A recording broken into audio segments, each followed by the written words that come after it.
In recent weeks, we have observed a clear change in attitude among scientists from the United States who are now willing to investigate these so-called tridactyle beings found between Nazca and Palpa in Peru. These tridactyle beings, according to the latest reports presented by scientists, could be authentic. These are real bodies, and without saying at any time that they could be extraterrestrials, they are willing to investigate them. It all started when Dr. John McDowell, in the company of William Rodriguez, who is a well-known anthropologist from the state of Maryland, and who is the official anthropologist of this state, as well as James Caruso, who is the director of the Forensic Investigation Center in the city of Denver, and Dr. McDowell, who recently received the Grand Wall Medal, which is the recognition equivalent to the Nobel Prize for Forensic Science in the United States. They traveled to Lima in Peru. There they found that the bodies were real. They couldn't determine its origin. More investigations are required, but Dr. McDowell gave me an interview that was published recognizing the authenticity of the bodies and agreeing to become the director of this investigation. He also sent an open letter to the government of Peru requesting that this be investigated. So the considerations that we have going on right now, Dr. Caruso and Dr. Rodriguez and I spent about 7 hours examining these, shall we call them entities, bodies, tridactyl bodies.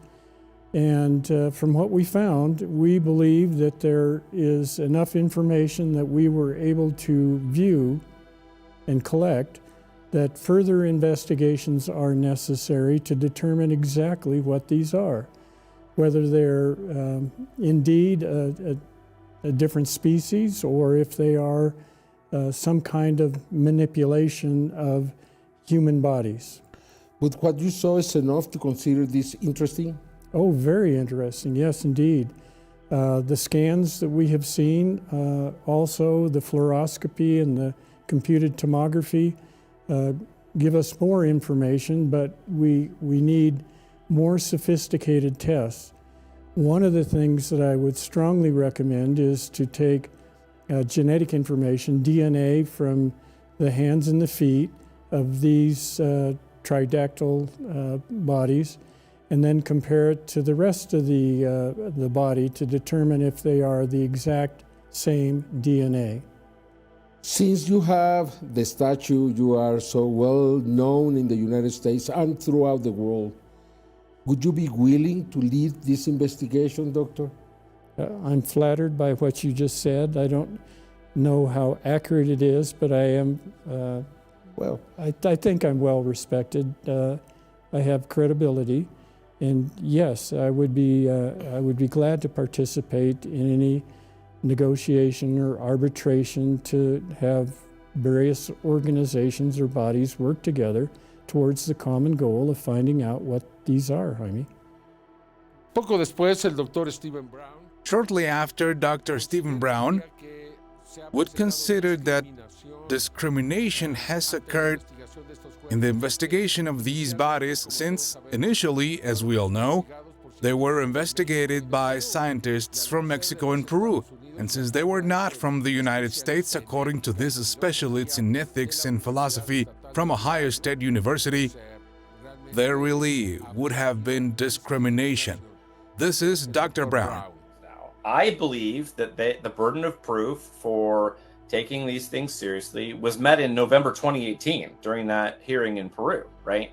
And nobody paid attention to it. Everybody mocked it. Everybody ignored it.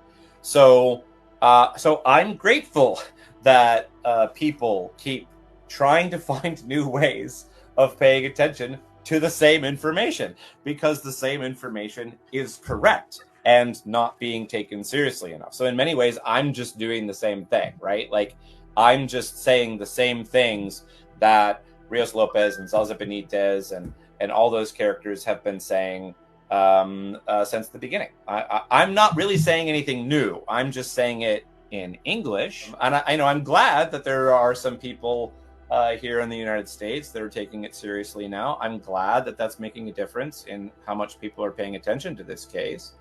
But we need to, the world's complicated, as we said a minute ago, right? Like, we need to feel weird about the fact that nobody took this seriously until Americans got involved and started talking about it in English. Más adelante sería el doctor. Later, it would be Dr. Richard O'Connor, a well-known anesthesiologist from the United States, who made a podcast where all his research would be presented, determining that these bodies are not only authentic, if the metals they have inside them somehow showed that they could be extraterrestrials, since these metals, these formulas that are in the metals, are not found on Earth. And let us also remember that these beings were placed in diatom mines, and cadmium chloride was added to them so that the diatom would adhere and they could be preserved until today. Something truly extraordinary. Cadmium chloride is poisonous. How could they develop it 1,000 or 2,000 years ago? It is out of the question. It had to be someone else. It didn't exist on Earth. Here, let's listen to Dr. O'Connor. No existía en la Tierra. Aquí escuchemos al Dr. O'Connor.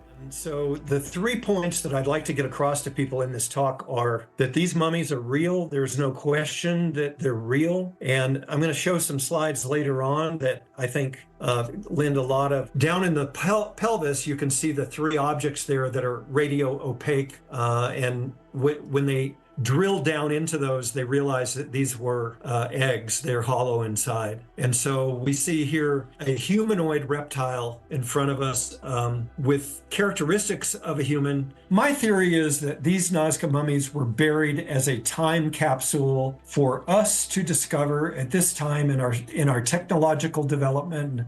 When we have the ability to analyze and sequence DNA, when we have the ability to peer inside with CT scans, before people would have discovered these things, they would have gone, I don't know. But now we really have the ability to delve deep and to learn a lot, and we will learn a lot from these Nazca mummies. And so I'm grateful that these things were set into this diatomaceous earth and put there for us to learn and to foil the UFO cover-up. These are going to foil the UFO cover-up because they can't be covered up. They're already out there.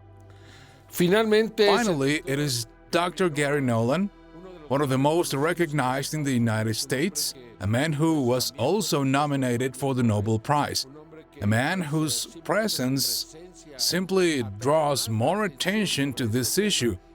He has not wanted to express an absolutely definitive opinion, but it is said that he is interested in carrying out more analysis on these bodies, which for us is extraordinary. Little by little, this opinion is changing. Let's listen to Dr. Nolan. What I meant was it was an extremely well done scientific presentation. So what I found compelling was his, let's say, dissection of the images, right? And of the DICOM images, the 3D. And perhaps what I found most interesting was at least his claim that he didn't see how they could have been constructed. Now, obviously, a claim like that needs to be truly verified at the source with the original materials, with a redo. It's not that the people who did it originally did a bad job, not at all. It's just that anything as extraordinary as this needs to be double checked. It doesn't need extraordinary evidence, it just needs evidence. Let us remember that the reason why these bodies were discredited is that Dr. Flavio Estrada of the Peruvian prosecutor's office, on behalf of the Ministry of Culture of Peru, presented the analysis to a small body, which Mr. Ronceros would have provided, Paul Ronceros, a body that was never said where it came from, that was evidently armed, to which no carbon-14 nor DNA analysis is carried out, nor is it said, I repeat, what its origin is, in what condition it was found. They are essential elements to determine the authenticity of a find. Don't you think? And the Peruvian Ministry of Culture did not do this, completely discrediting this evidence. That body cannot be linked to those that have been presented in the Congress of Mexico, in the Congress of Peru, and other places. Thus, little by little, this extraordinary discovery is taking its true course, which is, we already considered it, we already said it, the most important discovery in the history of humanity. I'm Jaime Maussan. Soy Jaime Maussan.